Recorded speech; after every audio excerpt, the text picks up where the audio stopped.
और चलिए शुरुआत बुलेटिन की करेंगे बड़ी खबर के साथ, और ये बड़ी खबर आ रही है वो आपको बता देते हैं। बड़ी खबर इस बीच जो आ रही है, जम्मू कश्मीर में फिर हुई टारगेट किलिंग। इस वक्त की बड़ी खबर आ रही है, टारगेट किलिंग के मामले एक बार फिर बांदीपोरा में गैर कश्मीरी की गोली मारकर हत्या की गई है।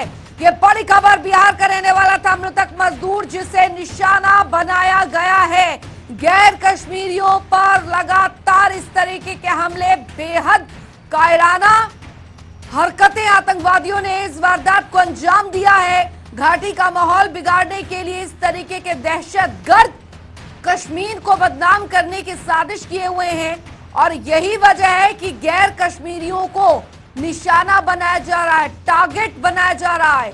बिहार का रहने वाला था मृतक मजदूर जिसे टारगेट किया गया है इन दहशतगर्दों की तरफ से। मोहम्मद अमरेज के तौर पर इसकी पहचान जो है वो हुई है। ये बड़ी खबर, आतंकवादियों ने वारदात को अंजाम दिया है। गैर कश्मीरियों को निशाना बनाया जा रहा है। एक बार फिर से कश्मीर में वो हालात फिर यहां बनाने की कोशिश इन दहशतगर्दों की तरफ से की जा रही है। अपने नापाक मंसूबों को अंजाम देने की दिशा में ये दहशतगर्द लगातार टारगेट किलिंग की इस तरह की घटनाएं सामने आ रही है। अमित शर्मा फोन लाइन पर हमारे साथ जुड़ गए हैं ज्यादा जानकारी के साथ। अमित, आखिरकार घाटी में क्या हो रहा है? क्या ये घाटी कश्मीर को बदनाम करने की एक बार फिर से साजिश है, जहां पर गैर कश्मीरियों पर इस तरीके के जुल्म ढाए जा रहे हैं, टारगेट किलिंग की जा रही है? अंजलि, मैं आपको साफ तौर में बता दूं कि आतंकियों का मंसूबा जो है, जो सीमा के उस पार से आते हैं, उनका यही होता है कि जम्मू कश्मीर में ज्यादा से ज्यादा वो दहशत फैला सके। लगातार इन्फ्लेशन बीट की कोशिश जो है वो की जा रही है, ज्यादा से ज्यादा आतंकियों को धकेलने की कोशिश है। अगर सीमा के उस पार की बात करें, जो पाकिस्तान का इलाका है, वहां पे 300 से 400 आतंकी आज भी मौजूद हैं। कैंपों में ट्रेनिंग उनको दी जा रही है, और ISI और लश्कर तोयबा जैसे या जैश ए मोहम्मद जैसे जो संगठन है, उनकी कोशिश है कि जम्मू कश्मीर में दहशत जो है वो फैलाई जा सके। क्योंकि आपको पता होगा कि पिछले दिनों जो है फिर से एक बार पुलवामा दोहराने की कोशिश की गई। 35 किलो के आसपास जो है RDX वहां से बरामद हुई, IED बरामद हुई। उसके बाद मैं आपको बताऊं कि अगर कल की बात करें तो कल जम्मू कश्मीर के राजौरी जिला में जो है आतंकियों ने एक बार फिर जो है फिदायन अटैक किया, जहां पे भारतीय सेना के 4 जवान जो है वो शहीद हो गए, और दोनों आतंकी को जो है सुरक्षा बलों ने मार गिराया था।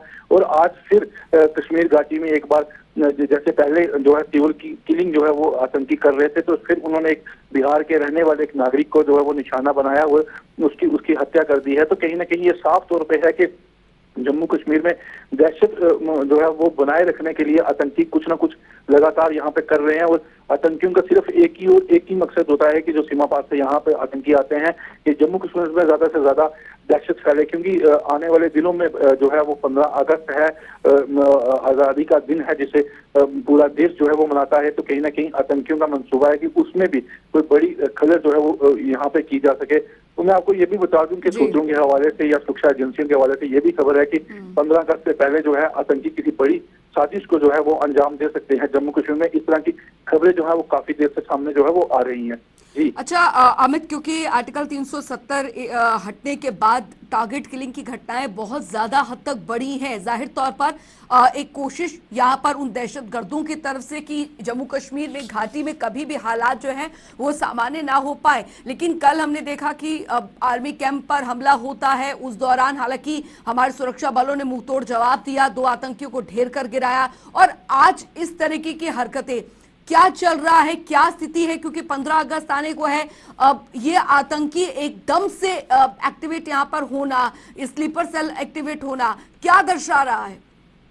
जो अंजलि, मैं आपको ये सबसे पहले तो ये क्लियर कर दूं अपने दर्शकों को कि देखो, जिस तरह से लगातार 370-35 से हटा, उसके बाद जैसे जम्मू कश्मीर में कहते थे स्थिति बदली है या ग्राउंड पे हकीकत कुछ और है। तो मैं आपको बताऊं कि आतंकियों को भी शायद वो चीज रास नहीं आ रही है, क्योंकि बदलाव आतंकियों को रास नहीं आ रहा, पाकिस्तान को रास नहीं आ रहा है कि जम्मू कश्मीर में स्थिति अच्छी हो, लोग यहाँ पे खुशहाल रहें। तो इसी के चलते जो है लगातार यहाँ पे सिविल किलिंग की जा रही है, जो बाहरी राज्य के लोग हैं उन्हें निशाना बनाया जा रहा है और आतंकियों द्वारा कहीं ना कहीं लगातार कुछ ना कुछ जो हरकत जो है वो की जा रही है।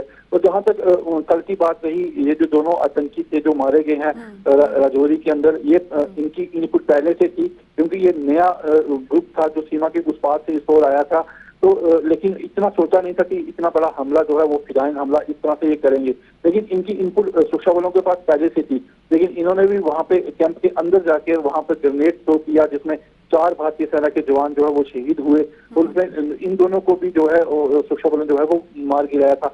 मैं आपको बताऊं कि जैसे कश्मीर घाटी की अगर बात करें, जम्मू की बात करें, तो लगातार घुसपैठ के प्रयास जो है सीमा के उस पार से जो है वो किए जा रहे हैं और इन यही है, आतंकियों को एक चीज जो है वो रास नहीं आ रही है कि कश्मीर जो है वो बदल रहा है। देखिए, जहां कश्मीर में लाल चौक में भारतीय तिरंगा नहीं लहराया जाता था, वहां पे तिरंगा रैली आज निकाली जा रही है। आज कश्मीर के हर घर में तिरंगा झंडा जो है वो दिखाई दे रहा है। तो कहीं ना कहीं ये साफ तौर पे है कि आतंकी इन चीजों को जो है वो बर्दाश्त नहीं कर रहे हैं और वो लगातार इस तरह की किलिंग या इस तरह के अटैक जो है वो इसीलिए कर रहे हैं। जी अच्छा अमित, क्योंकि इस तरीके के जो पूरी चीजें हैं वो बहुत पहले सामने आती थी, खासकर 90 के दशक में, कि किस तरीके से गैर कश्मीरियों को निशाना बनाया जा रहा है और इस तरीके से जो लोकल लोग हैं या जो मजदूरी करने आने वाले लोग हैं उन्हें निशाना बनाया जा रहा है। अब ऐसे में जम्मू कश्मीर में कई ऐसे मजदूर हैं जो कि अपने कामगार के लिए यहाँ पर पहुंचे हुए हैं या इस तरीके से,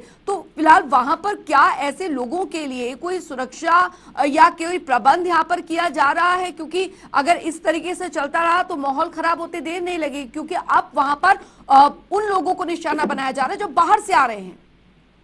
देखिए अंजलि, जम्मू कश्मीर में जो लोग आते हैं बाहर से, वो अपनी दिहाड़ी लगाने के लिए आते हैं, मजदूरी करने के लिए आते हैं, क्योंकि वो इसलिए आते हैं क्योंकि उनका और उनके परिवार का गुजर बसर हो सके और कुछ पैसा वो इकट्ठा कर सके, वो इसीलिए यहाँ पे आते हैं।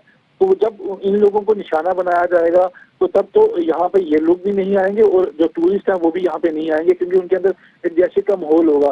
तो इन लोगों ने पहले भी एक बार जो है एलजी मनोज सिन्हा से और केंद्र सरकार से गुजारिश की थी कि इन लोगों को सुरक्षा जो है वो दी जाए। तो लेकिन अब सरकार की क्या रणनीति है ये तो नहीं बताया जा सकता, लेकिन सरकार ने साफ तौर पर कहा था कि जो भी बाहर से लोग यहाँ पे आ रहे हैं या कश्मीरी पंडितों की वापिस कश्मीर घाटी में वापसी के लिए बात चल रही थी, लेकिन उन्होंने साफ तौर पे कहा था कि हम उन सबको सुरक्षा देंगे।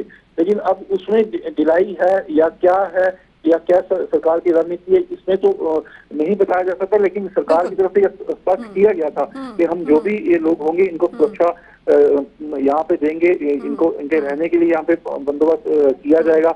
लेकिन जो स्थिति इस समय बनी हुई है वो साफ ये दर्शाती है कि कहीं ना कहीं आतंकी दहशत फैलाने की फिराक में है, लगातार इसीलिए हमले हो रहे हैं, क्योंकि हर दिन ऐसा कोई दिन नहीं खाली जाता कि कहीं ना कहीं से ये खबर ना आए कि आतंकियों और सुरक्षा बलों के बीच में मुठभेड़ हो रही है। कश्मीर घाटी लगातार 90 के दशक में जैसे कि ऐसा लग रहा है कि वैसे ही वापिस बन रही है, क्योंकि अगर राजौरी, पूंछ या सांबा या अरनिया सेक्टर की बात करें तो इस तरह से खबरें हैं और इस तरह से एजेंसियों के पास में इनपुट है कि जैसे 90 के दशक में आतंकियों की स्थिति थी, तो वैसे कहीं ना कहीं दोबारा से ये आतंकी जो है एक बार फिर इन इलाकों में दहशत बनाने की कोशिश में लगे हुए हैं, फिराक में है।